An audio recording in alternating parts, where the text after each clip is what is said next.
Real Real talk at the talk at the round round table. table. William William Forcum, we've got Forcum, we've David got Smith David here, Smith we've here, got we've got Patience, and we've Patience, got and we've got Angie Angie Carlson, the Carlson, the beautiful, the beautiful, the bold Angie bold Angie Carlson here. Carlson here. David, David, say a little say bit a little bit today today about Real about Talk at the Real Round Talk at the Table, Round how your Table, how day's your been so day's far. been so far.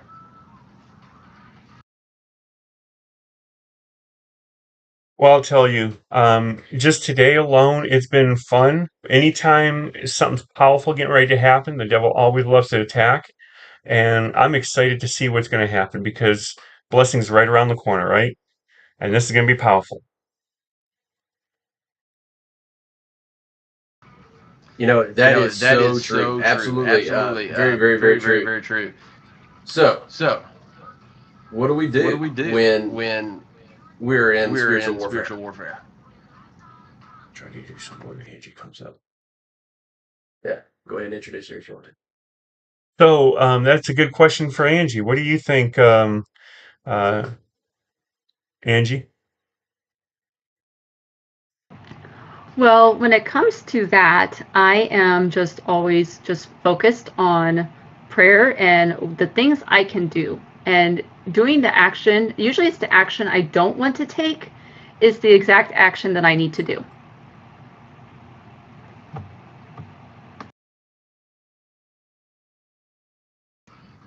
Yes. Yes. I think I can attest to that myself. And I was actually just talking to a brother in Christ, a fellow coach, Kevin, and we were talking about how we were all in desperate need of each other as the body of Christ. So, like, who is the hand to tell the foot, like, I don't need you, right? So, with that knowledge, it's a little bit tricky to jump out and say, hey, I need help. I need to be vulnerable. I need to show maybe I don't know everything. And that can be extremely scary sometimes.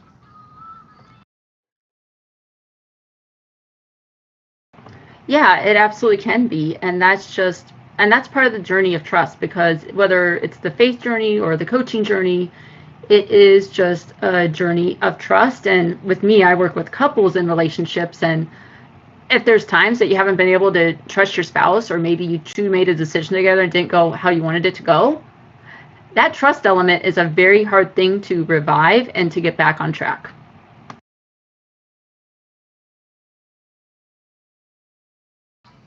Yeah, absolutely. Wow. Okay. It's like, and I think the first, like the entryway, the door there to get back on track is always, undoubtedly, every time, humility. I messed up. I'm sorry, and please forgive me. I'm going to try not to do it again. And then, like, we've got to say, how did we mess this up? How can we make it better? Because it's not just I, it's we. Well, I wouldn't necessarily say that either person messes it up. The outcome is what appears messed up, but in reality, especially in relationships, both people, if you've married someone with honor and integrity, they are saying something in the way they know how to say it, but those words may not be the words that their spouse understands, and vice versa. And so when they're trying to communicate and trying to navigate the spiritual warfare, they can use words like bad with money, we have plans, and have totally different meanings underneath. And so really learning those styles and how to bring it together to prevent miscommunication is a huge part of the trust journey, because otherwise you think your biggest cheerleader is actually one of your worst enemies.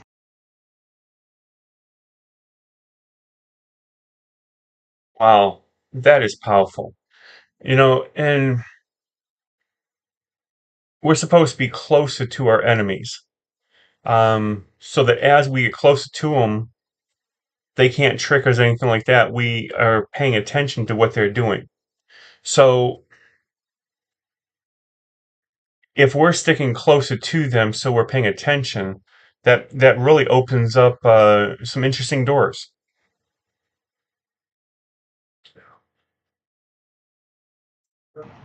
Yeah, I can. Yeah, it does, David. Absolutely. It opens up some scary doors. It opens up some feelings of emotion, anger, frustration, confusion, sadness, betrayal sometimes. And, at the end of the day, we're held accountable by our Heavenly Daddy. And, that accountability is not like, hey, did you do this? Not like the pointing of the finger, or punitive fathers waiting there with a magnifying glass just burning ants, antennas off. Like, no, he's not doing that. He is patient with us. He's loving us. He's opening his heart up, being vulnerable to us. Now he's infinite and all powerful, and he can crush us. I think that's important to remember. But he is very loving towards us, gentle. And Angie, you said something there. You said in marriages, whenever we start throwing around the volatile words like bad with money or things like that, our biggest cheerleader should be can turn into seemingly our worst enemy.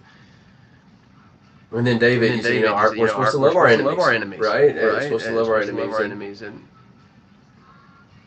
Angie, walk us through maybe a certain example of that, because you've got something here. Or maybe David, one of you guys, whoever wants to talk about it. Whenever you were with a client and you were coaching up a married couple and they were going through some of those hostile waters, you could just see the pain and anguish in their eyes. You knew exactly. Because maybe you could relate it back to a personal experience. Talk a little bit about that. Sure. So I married someone who just was in a different financial situation than I am. Like, we were both very, let's get out of debt. And when we got our debt paid off, he was very anti-saving, which kind of blew my mind, because I'm like, we've worked here, we've tried to get out of debt, and now all of a sudden you don't want to save? Like, seriously?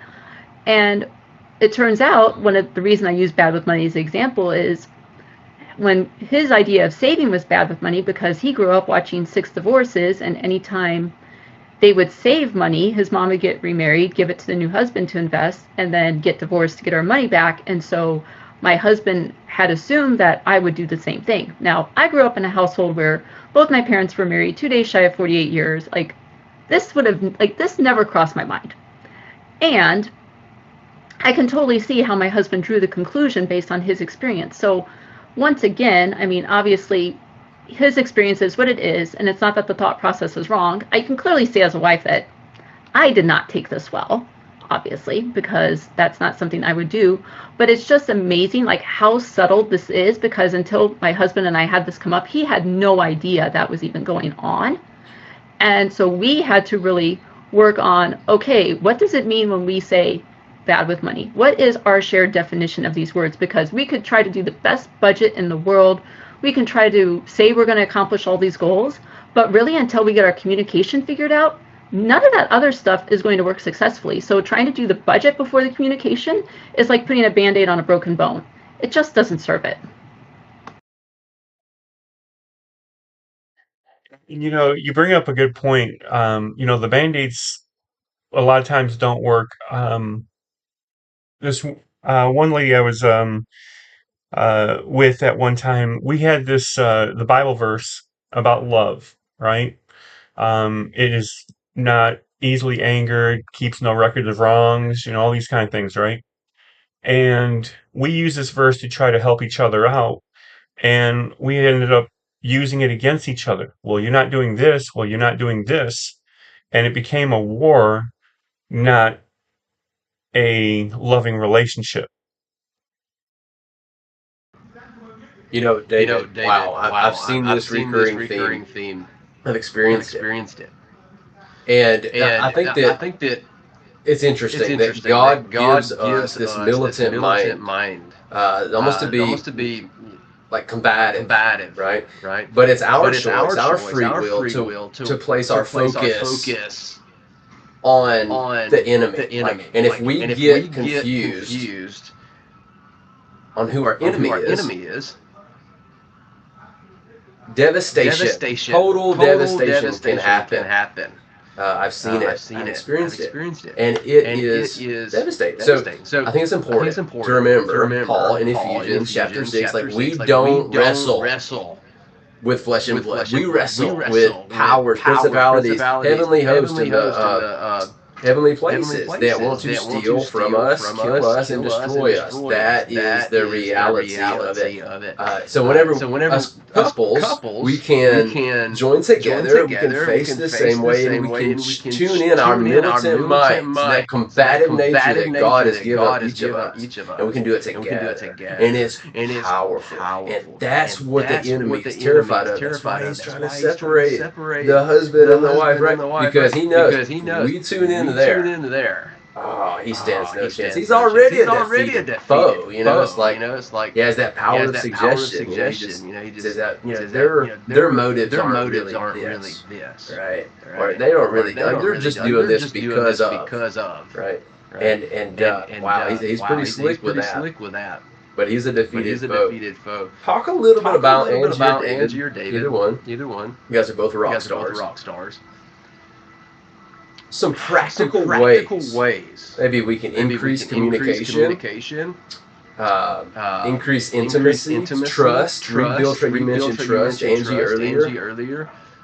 Some ways that we can provide clarity on, hey, I'm your ally. I'm not your enemy.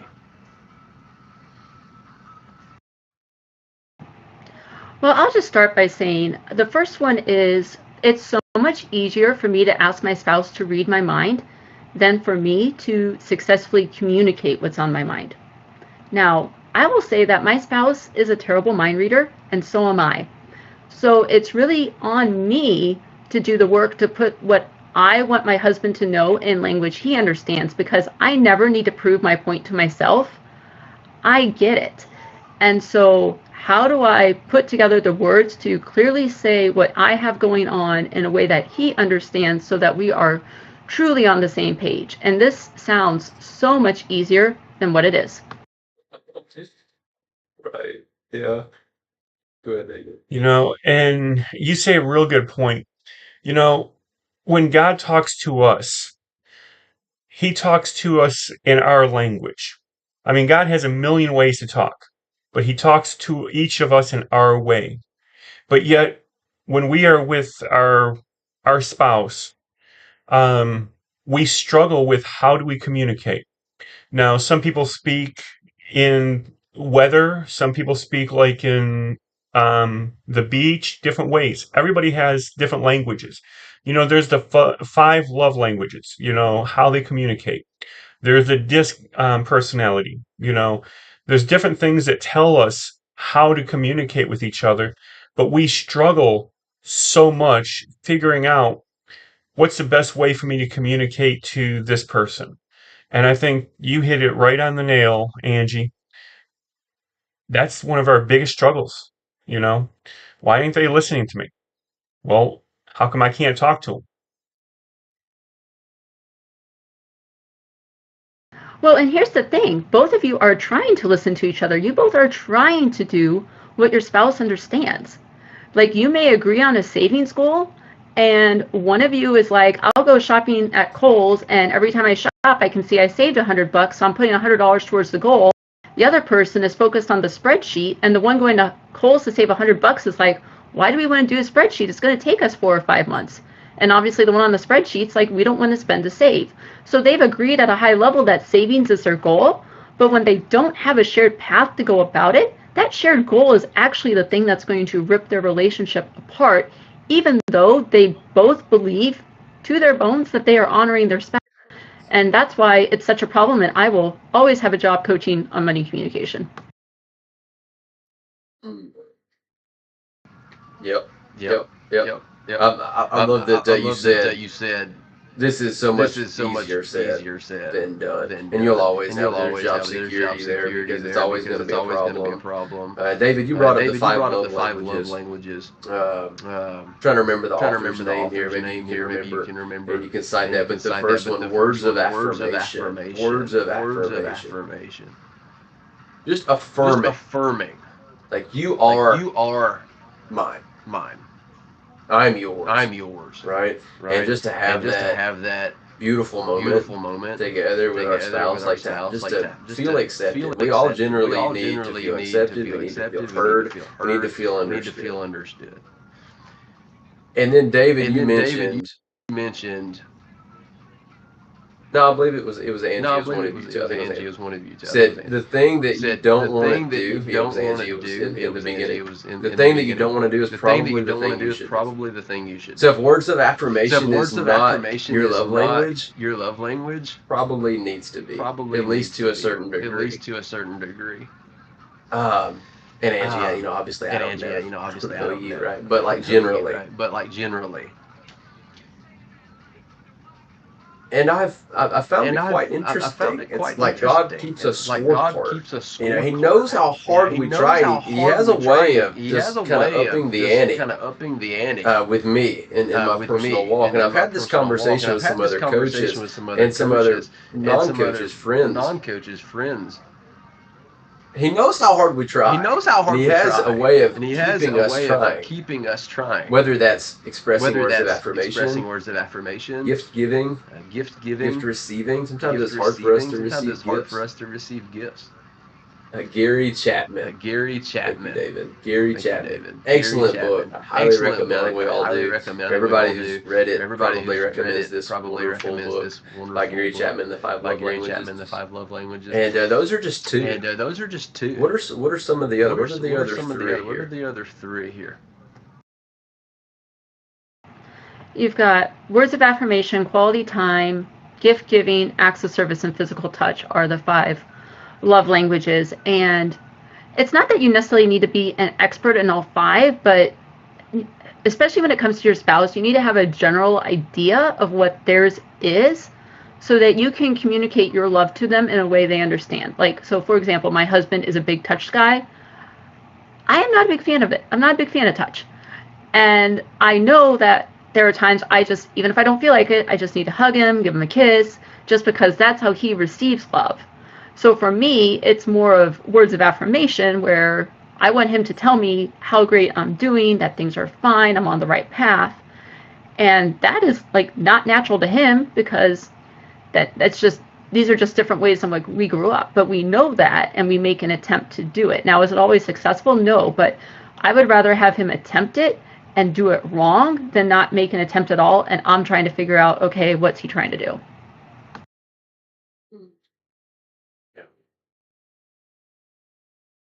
Go ahead, Dave. Yeah, that's powerful because, a lot of times we struggle with what are they saying? And in a relationship, we typically give 80%. And if both people give 80%, you're actually completing the other one. But a lot of times we are giving the action. We're trying to do our best, but we're missing the mark sometimes because, one time I was going out with this Spanish-speaking lady, and to try to learn how to speak Spanish, I was listening to songs in Spanish that I knew, and I would try to learn that way. I went back to her and was speaking in Spanish, and she laughed at me. First of all, she says, "How did you learn how to speak Spanish?" I told her, and she laughed at me. Now, in my heart, I was trying to do a good thing and learn her language. And it was not the right way to do it because they don't say the correct words. They just try to make, because it has to sound good too. And she told me that, and then she just laughs. Well, you can see my heart's trying. Come on now. And a lot of times we try too hard, but we try to do something, and it just does not have the right outcome.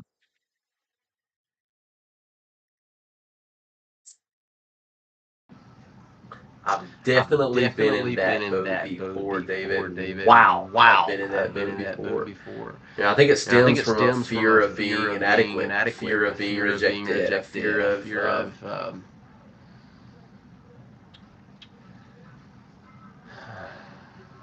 those two things. And there's a certain amount of power that comes with just bringing that out. It's like I'm just going to confess that I am afraid of not being good enough, of not being enough. and I'm going to face it, and I'm going to do it within community because I'm in desperate need of community. Yeah.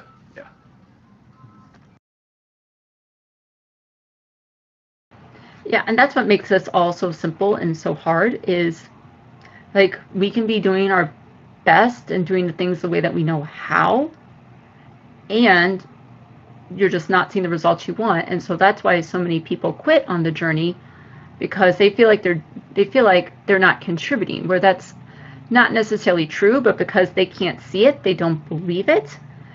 And it makes sense because you're wanting the results. So if you feel like you're never going to get it, why are you going to keep trying? And so that's my job as the coach and the practitioner when I work with my clients, especially to give them questions and processes, hence my Agree and Achieve method, to walk through these conversations in a way that they both feel heard, valued, and respected on a financial topic or not.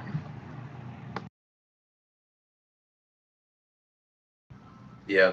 And now we are going to open up the mics for questions. Anybody that wants to ask Coach Angie, Coach Will, me, or Coach David question, primarily Angie. We want to direct questions to Angie here because she's not always with us. Go ahead and feel free to. They can be relational. They can be financial. They can be about the dreaded B word. I don't know if I want to say it, David. I'll spell it. BUDGET. That one. Whatever comes to mind.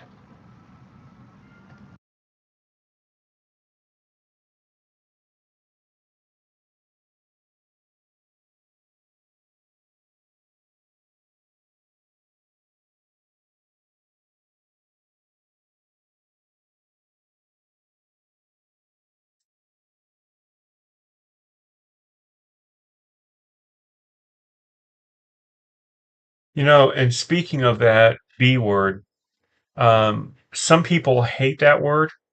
And so I like to not necessarily call it that, but what about a plan, putting my money into a position using a money plan?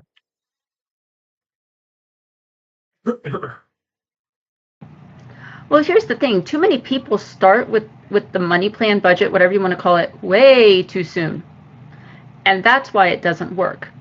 Because in order for whatever spending plan, budget, whatever you want to call it, to be successful, one, you have to know to follow it, but two, you need to know what is or isn't working. So what most people do is they see that they keep blowing their eating out budget every month, and they're just like, oh, well, I'm just not a good budgeter.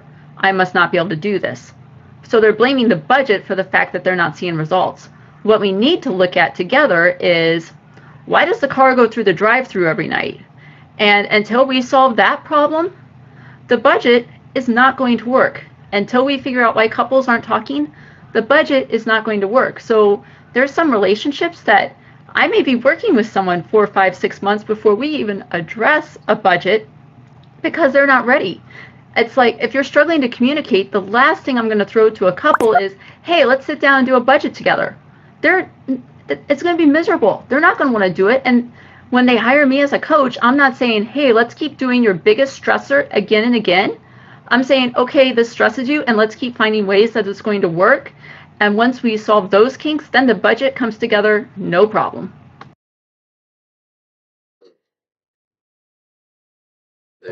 I do have a question. What about two budgets? Okay, you're working on a savings. Then, oh no, your car broke down. There goes that savings that you so hard working for, for retirement age, retirement years and stuff. So what if, okay, we have a goal. We got the rainy days, the what ifs, and we got a savings, the retirement plan, kick back, take it easy plan. So are those discussed? And I know we're live, but David, if you think about that name, you know why I dotted him.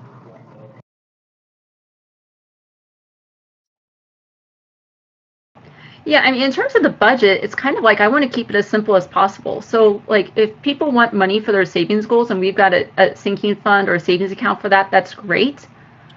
What I tell my clients to do is if you're moving your money from savings because your expenses are being tracked in your checking, we just need to put a line on your budget that you pulled that from savings, because when you go back in 2 years and review your budget, it's like, oh, what did I do that month? Why is this income high? And you're not going to remember, where if you document it that way, you can.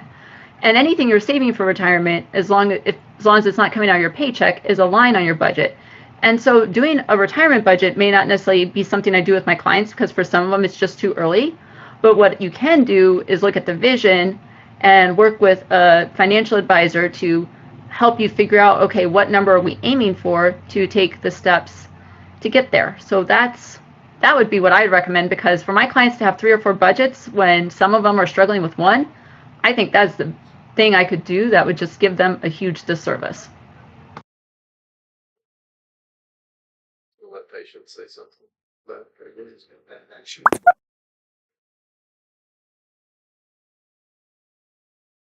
And you said something really cool that I like is sometimes we're not ready to do a budget. Sometimes we need to learn some habits first, change some habits. On the average, it takes 3 to 6 months to get the hang of a budget. And I had one client, we were working for 4 months and could not get the budget down. And it was because, like you said, she keeps spending on this and that and could not stop and could not figure out where it was going. Well, you have to be honest. So sometimes people like to, well, I don't want to talk about this. I want to hide this, but it spends your money, so you're going to be seeing it. And so, you hit a good point that we need to sometimes work on habits before we do that. Well, and here's the thing with the budget. Most people want to do the perfect budget because they were the A+ student in school. And so they do this perfect budget that reflects all their wants and dreams because they're going to be a good student, and this month is the month the budget's going to work. And by doing the perfect budget, they don't have to write down the things that really bother them, like spending money on Starbucks, going out to eat, all these other things that they're actually doing, but they're like, I don't want to admit it on paper, because when you write it down on paper, it's real. And we don't want to admit that reality. So I see that with a lot of my clients is they don't want to do a budget that's reflective to what they actually do. And then what happens is they spend the money in their budget because we're back to the good student. We got to check all the boxes, follow this budget to the letter.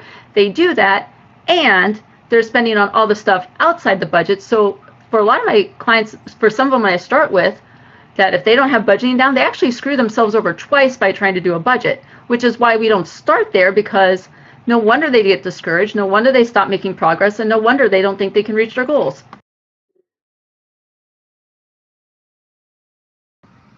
So generally, where do you start? I always start with the vision for the relationship. Where the heck are we going? Why are we making this work? What's the real reason we're going to get our finances in order?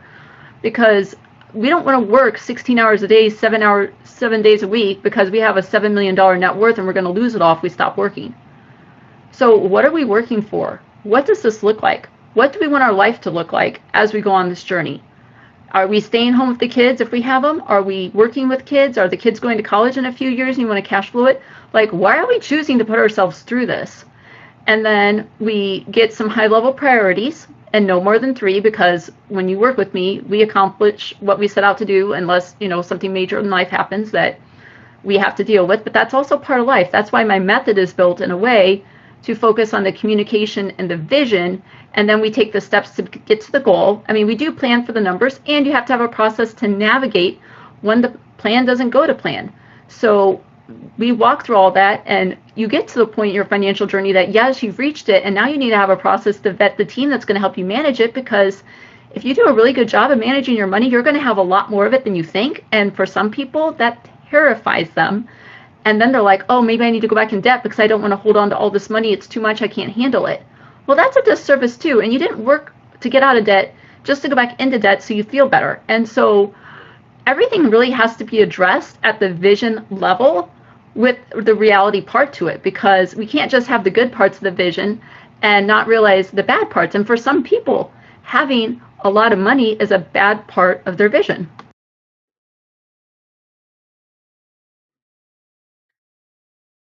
And I love that. Sometimes money is a bad part of the vision. Money doesn't change you. Well, I can give you $1 million right now, and it's not going to change your life. The only thing it does is magnifies what you currently are. So if you're wise with money, you're going to be wiser with money. If you're poor with money, you're going to be poorer with money. All it does is magnify who you currently are. So I think that's key. That's not really where we work with. We want to try to zone in on those habits and correct the habits, change them to more powerful habits before they start handling the bigger money.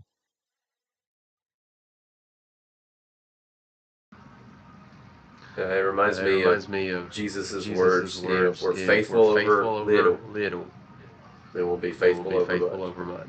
Yeah. Stewardship. It's all His.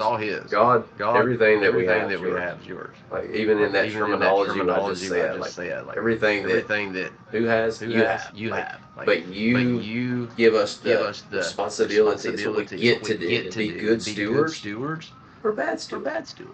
It's really that simple.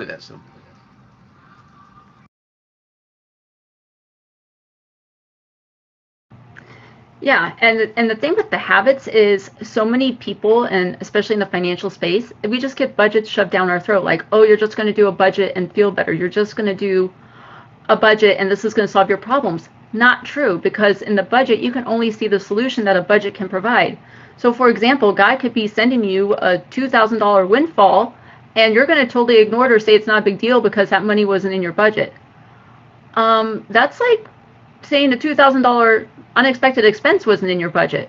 But we assume that all the financial challenges are bad. We assume everything that's in life that's going to happen to us from a financial standpoint is bad. And if we don't have a way to notice and catch when this money is showing up that we don't see, that's when it grows legs and walks right out of our bank account. And teaching my clients how to communicate, how to notice when the money's coming and going, that is more important first before me getting them set up on a budget, because the budget is like step 6 or 7 in the process, and sometimes we need to go back to step 1.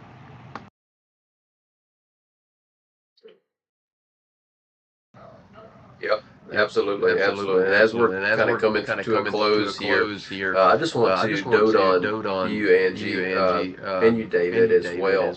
You guys are very special to me. Thank you so much for sharpening me, consoling me through this. You maybe haven't realized it, but you have. Hallelujah.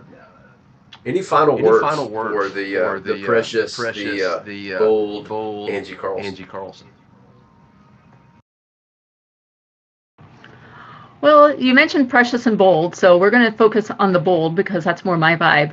Is for those of you that are wanting to see my communication tips on money communication or really start getting some shifts right away before working with a financial coach, you can find me on social media at Finance Coach AC. Yes, there should be an H in coach on my name. I got this set up in a hurry, made a typo. We're human, oh well. And I can also be reached at carlsonfinancialcoaching.com because I am the financial coach that specializes in money communication, so that you can have less stress in your relationship, reach your next financial milestone with ease, and actually enjoy the life that you've worked so hard for instead of stressing about what you're missing. Well, that is powerful. If you want, you can post those links in the room so that people can see it, and they'll be able to click on it. And, Angie, you really got the boldness down. You have the knack of basically stopping people in their tracks, changing a couple things, and letting them continue. You don't play around. You don't mess around.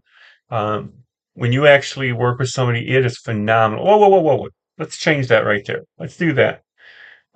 So I do got to give you props for that. Yes, thank you. And I am doing something to super serve my clients. It's starting on August 12th at 6 p.m. Central. I am a firm believer that the reason you don't see your money is it's hiding in plain sight. And so I am going to show you how to find your hidden 10K for free. So I don't know another financial coach who shows people how to make many times over their coaching investment or their coaching investment back for free before they're paid. So join the Find Your Hidden 10K challenge free, because with the number of people joining, we're on our way to combining that so that we're finding a combined $1 million as a group. I did drop that link in the chat because, we're here. I mean, how different would your relationship be with the 10K and building the belief that you can have it and it's already there and no one else can take it?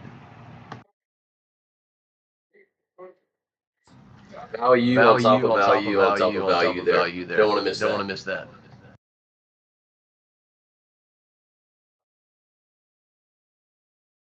Thank you.